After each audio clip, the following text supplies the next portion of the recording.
Mr. Begley and members of the board, we do have several items for board discussion this evening. Tonight we'll be discussing some board policies as well as the school calendar for the next 3 years. So at this time, I will turn it over to Dr. Rice, who will be leading both of those discussions. Thank you, Mr. Smith, Mr. Begley, and members of the board. The first item I have for discussion this evening, under items for board discussion, number 1, board policies, letter A through D. In your board packet, I have included a copy of the previous language and the proposed language per OSBA. Letter A, policy EBC, involves our emergency management and safety plans. And I'll start by saying the good news is all of the new requirements we're already doing. So some of those new requirements via House Bill 123 transferred from the State Board of Education to the Director of Public Safety the authority to administer the emergency management plan. New additions to this involve stakeholder signatures and proof of completion of an approved threat assessment training program that needs to be submitted. Districts are still required to involve stakeholders, but they're just signing off that they've reviewed and had an opportunity to offer suggestions. They're not signing off saying they approve of the plan. And requirements also include an annual certification to the Director of Public Safety that the plan, emergency contact information sheet, floor plan, and site plan are current and accurate, and that each member of this team has approved that threat assessment training program. And all of our building administrators will be completed with that process by the end of this month, October. So again, I'm pleased to say that all of these things are already in place here at Fairfield. Please let me know if you have any questions about EBC. Under letter B, policy IDGK, interscholastic eligibility. If I were to put this in layman's terms, what is being done here is OSBA is simply saying OHSSA is the policymakers on this, and we're getting out of the game of eligibility. So I think this boils down to OHSSA, which is the State Athletic Association, changes eligibility requirements so often with transfers and all of those sorts of things that OSBA said, do whatever they say. So they've asked us to take their language off of those policies that relate to eligibility, if that makes sense. So those policies involve IDGK, but they also, if I can go a little bit out of order, letter D, policy LECR and also IGCHR, which are 2 credit flex policies that mention athletic eligibility in them. Again, OSBA is recommending that we remove those and just do whatever the State Athletic Association says. Any questions with those 2 policies?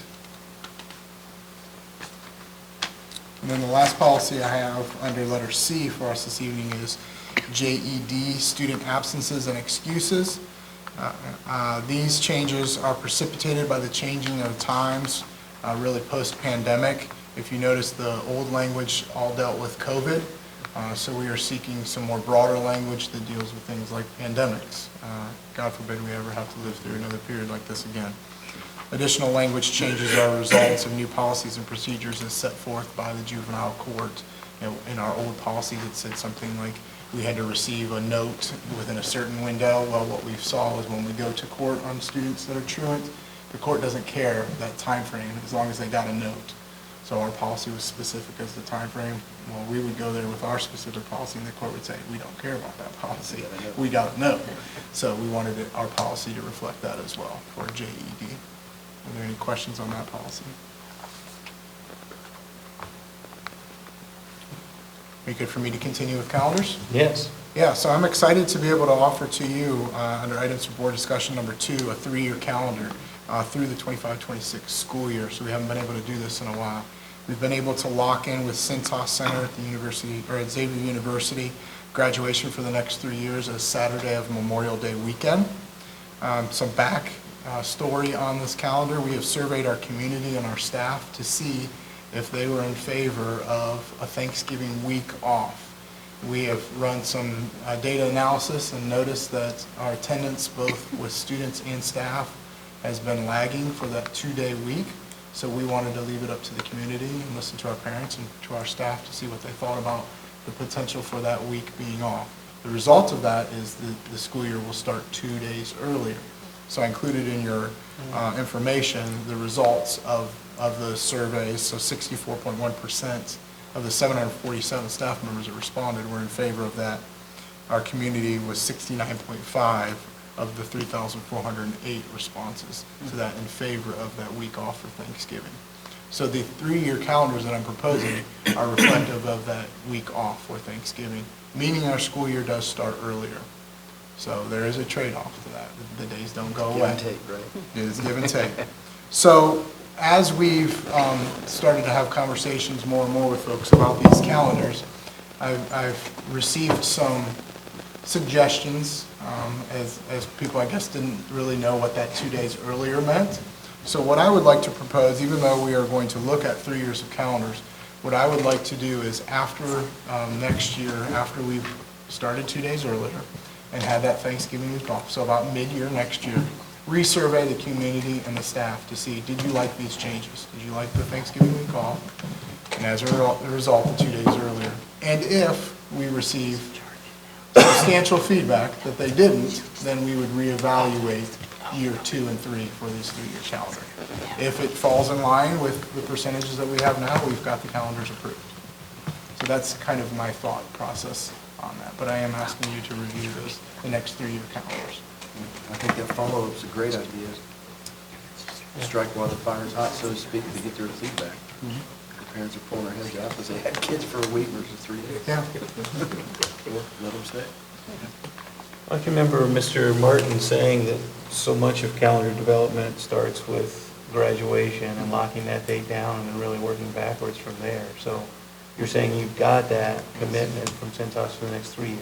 Well, I've been lucky enough to work with them for like 16 years now Wow, really? in my 2 different high school experiences. So I pulled some connections and we got it signed, sealed, and delivered. I told them I'd do it as long as they let me, but we settled on 3 years.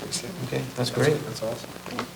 That's great. And I too think it's a great idea to, let's try it. If that's what the people want, right? Let's give them what they want and see where it takes us. Any thoughts?